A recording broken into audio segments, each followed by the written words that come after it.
Hello, good evening, everybody. We are going to carry on from where we stopped on Wednesday evening. And yeah, the scary thought is that we are 90 days away from 2024. What's going to happen in 90 days? What can you do in 90 days? Can things change in 90 days? Well, Yes. we started a little bit of motivation on that and just covering some basic things. Thanks, John, for that. For putting together that little PowerPoint. I know it was borrowed from another source as well, but just for putting it together and helping us to focus on that a little bit. And we went through some points, and we're going to just finish off with the rest of the points tonight. So let me share my screen. Hopefully you can all remember what we covered on Wednesday evening.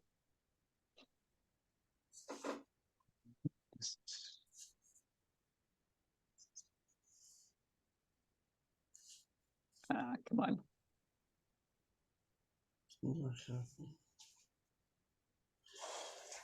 So we're looking at 12 tips for a terrific 2024. And this was put together originally by Cindy Norcutt. I don't know who this is, but thanks, Cindy. If you ever get to see this version of your presentation. But we covered a few of the points. Okay, good. So feel free to say thanks. So we're going to carry on from where we left off. And the 8th part of this whole thing is guard your self-esteem. Do the things you know you should do. Another thing I'm very guilty of, and I think possibly we all are to a certain extent, we know what needs to be done, but do we do it? I know I'm very guilty about this, and I'm an expert procrastinator. So if anybody needs tips on this, don't talk to me because I would be a very, very bad influence. These things that we need to do on a daily basis, do them. I think it's Mel Robbins has got a book called The 5-Second Rule. And she talks about counting down from 5. If you've ever done something stupid like jumping off a bridge, hopefully with strings attached like I have, or gone bungee jumping, also with strings attached, or even gone ziplining, you stand on the edge of the precipice and you look down and you go, this is stupid and I shouldn't be doing this. But you count yourself down together with a lot of people in the background, and they count you down, and on 1 you go, whether you're ready or not. And this is what the 5-second rule is. You know you need to do stuff, so just do it. Don't think about what the temperature is outside or how hard the wind's blowing, or just do the things you know you should do when you should do it. I've got a little app called Alarmed, and it tells me when I need to do things. And it says, do it now. And most times I tend to listen to that, but sometimes I tend to ignore it as well. So listen, do the things you know you should do and do it now. Don't do the things you know you shouldn't do. Just as important, because those Facebook posts, if you're posting on Facebook and it's an income producing activity, go for it, go and do it. If it's just a matter of, I need to, oh, wow, this was a good catch. Let me see what they had to say. Don't do those things now. Smack yourself over the hand or something, but don't do the things you know you shouldn't do. Don't let yourself down, because when you do the things you know you shouldn't do, you are letting yourself down. You're not disappointing anybody else. You're disappointing yourself. And I know it's not a nice feeling because, again, I'm an expert in this area. Spend time with people who build you up. Welcome to the Zoom, because this is our build-up. Thank you, everybody on the Zoom, for building me up. and for giving us the opportunity to spend this time together to build each other up. It makes a huge difference. Get a raving fan. Who's your raving fan? I think I've got a couple of fans, but are they raving fans? I don't know. Sometimes I think they are. Sometimes I think I don't deserve that.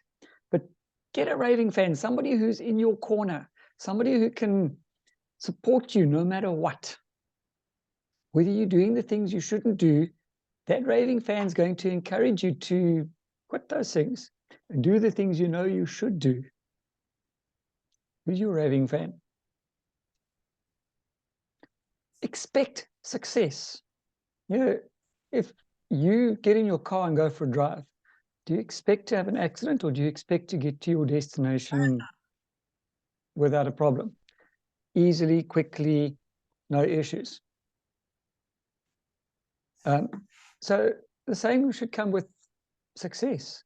Expect that success. Success doesn't breed success.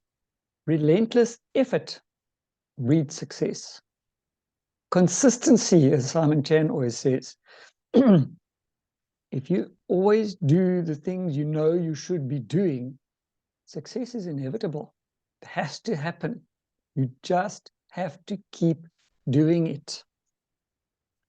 Your success is far more dependent on your behavior now than on anything related to your past. Past is over. Yesterday happened. Whatever happened yesterday, you cannot, no matter what you do, no matter how much you stress about it, no matter how much you think about it, you cannot undo the things that happened yesterday. You can learn from your past, learn from your mistakes. Don't do them again. But your success is more dependent on your behavior that you're going to do now and tomorrow than on anything you've done in the past. Get rid of the word recession and replace it with responsibility. And we see this so often these days. It's my right. Yes, might be your right, but is it?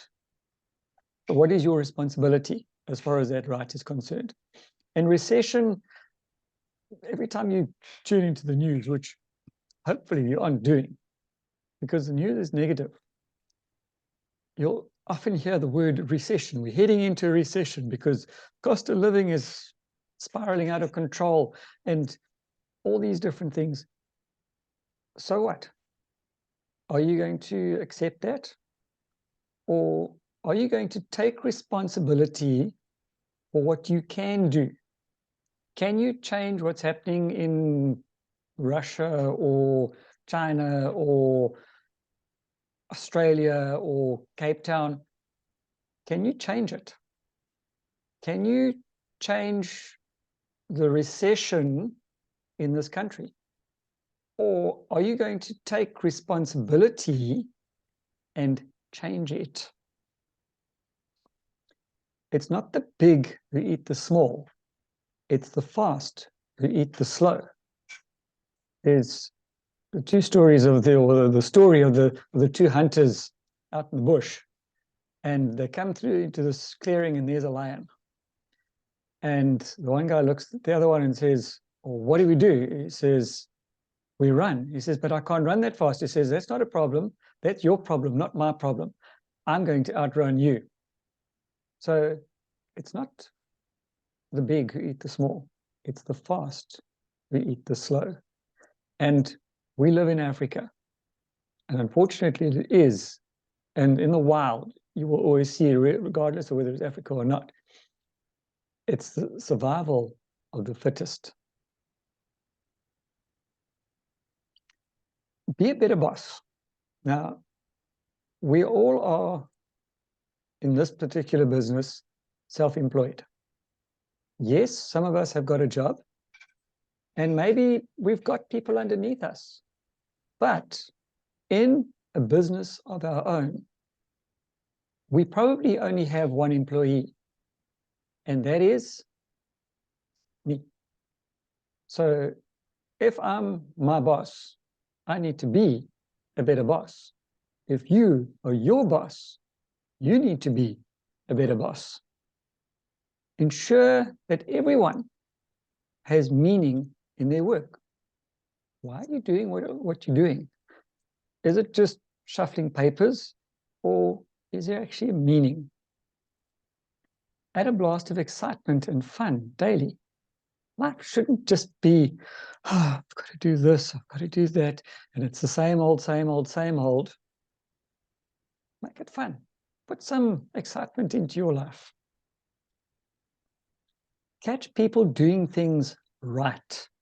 We're so used to always being called out for the things we don't do or the things we're doing wrong. But if somebody's doing something right, tell them. Don't always tell them about the things that they're doing wrong. Forget about the things they're doing wrong. Find the things that they're doing right and bring that to their attention and to everybody else's attention. It's not part of your job description to drag people. Tell them what to do. Expect that they're going to do it correctly. Tell them, especially if they're new, that they must ask for help. Don't drag them. We always talk about a wheelbarrow business. We shouldn't be in a wheelbarrow business. We shouldn't be pushing people or dragging people. We should be encouraging them. The best people don't need to be managed. I don't remember who said it, but somebody asked him, but you don't know everything about your business. He said, no, I don't. I hire people who are better than me to tell me how I can improve my business. So the best people that you hire don't need to be managed. They just need to be told what the end goal or the end result is. If you think you need to fire someone, do it. Slight problem if you're self-employed and you are the only employee, but maybe you need to give yourself a final written warning, and maybe that'll get your attention. Develop an abundance mentality. Again, something I'm guilty of. We always think of, we think of the box. Think inside the box. And sometimes that box can get very, very crowded. I'm always amazed at how much can get put into the boxes that get delivered to me when I order a product. So we need to think about abundance. Practice random acts of kindness. Stepping aside and letting somebody else go through the door first. Somebody's battling with their car door. Walk up, grab the handle, help them. They're looking lost. Stop, smile, and say, you look lost. How can I help? I tend to do this sort of randomly and matter-of-factly on a daily basis, but it's fun. Just seeing somebody else being helped and just being able to give that bit of kindness makes me feel better, makes them feel better. And if anybody else is watching, it makes them feel better too, and encourages them to also do a random act of kindness. If you've never watched the movie Pay It Forward, do yourself a favor and do so. Give people more than they have any right to expect.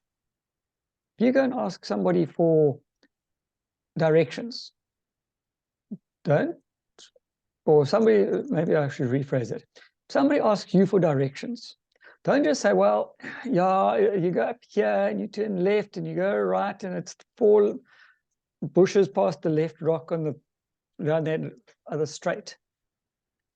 Maybe if you have the accessibility, pull out your Google Maps, look it up, show them, give them the directions over there. Do more than what is expected. Find the hardest person to love and love them anyway. Again, I can't remember exactly who said it, but it was one of the talks I listened to. It said there's probably only about 10 really nasty, bad people in the world. If you see one, well, sorry. Look at that person and see how you can make them less nasty and bad. Because if you find somebody who's really, really difficult to love and you show them some love and kindness, I think you might find their soft side. What's the worst that can happen? Say thank you every day. And maybe a little bit of a side note on this one. We're in a country that has 11 official languages. Can you say thank you or please in every one of those languages? I know I can't. I can say it in one or two languages, but not in all the languages. So do yourself a favor. Learn the different languages, even if it's just the word thank you or hello. Makes a difference in their life. Compliment someone sincerely every day. Wow, but you've got an amazing smile. Gee, your dress is amazing. Little things like that. Look for things, and when you look for these things, you'll be amazed how you find them. I'm in the prosthetic business, as you know. Have any of you ever seen somebody using a prosthesis? If you're out and about tomorrow, have a look around and see if you can spot somebody wearing a prosthesis. 29 gifts. Not too sure exactly where this one comes, but see if we can. To be quite honest, I missed this particular part on this slide, so I can't really expand on their 29 gifts. Be kind to your inner child. What is your age? I'm not wanting to know your chronological age. What's your mental age? What's your inner age? Are you a child at heart? Laugh. Look at children. They laugh for anything. I know with my granddaughter, she can trip and fall and be crying. And you say, Ahmed, carry on, and you give her a tickle and suddenly she's laughing. Can we change that quickly and easily and learn to laugh at things? Develop a sense of humor. I'm in the medical field and I tend to have a bit of a twisted sense of humor. It's part of my coping mechanism. And if ever you get to know people in the medical field or even in the police field or any of those sorts of fields where there's a lot of stress, you will find that they've all got a sense of humor, sometimes a little bit twisted. But if you're always walking around serious and stressed, learn to laugh at things, develop a sense of humor, look for the fun in circumstances. Plan outrageous activities like ziplining, swinging across over a vast gap between two cliff faces, knowing that there's not much below you except bush, a good about 100 meters or more below you. That's outrageous. Even just going for a run in those areas is outrageous. Something that you wouldn't normally do. Plan them, do them, and be amazed at what you learn out of it. Do more of the things you love. I love gardening. And that's my happy place. To get out in the garden, especially just after it's been raining and it's warming up again, spring is coming, getting out there and just working with nature. Some of the things I love. Going for a park run on a Saturday morning along the beachfront, watching the waves, smiling and waving at people along the way. Those are some of the things that I love, and it makes me feel so much better. Would the child you were be proud of the adult you've become? When I listen to Alan Blaine's podcasts, one of the questions he asks is, what would you tell yourself as a child or as a teenager? So think back. Would the child you were be proud of the adult you've become now? As we know in this business, it all begins with you. And we need to share this opportunity, these suggestions, these products with a few friends. Get some customers. Why do we need customers?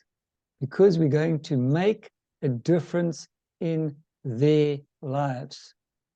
We're not doing this for money, we're doing this to make a change. Your customer base is from people who've said no to joining you and will perhaps start later to build a business, especially if they see you being successful. But in order to get there, it starts with being a friend, making a difference, asking if you can help them or how you can help them. Yes, this is a business, but this is a lifestyle first of all. So let's use this information that we got on Wednesday and tonight. See how we can make a difference in people's lives. This is our responsibility to reverse the recession that probably isn't even there. And that is the end of that. Let me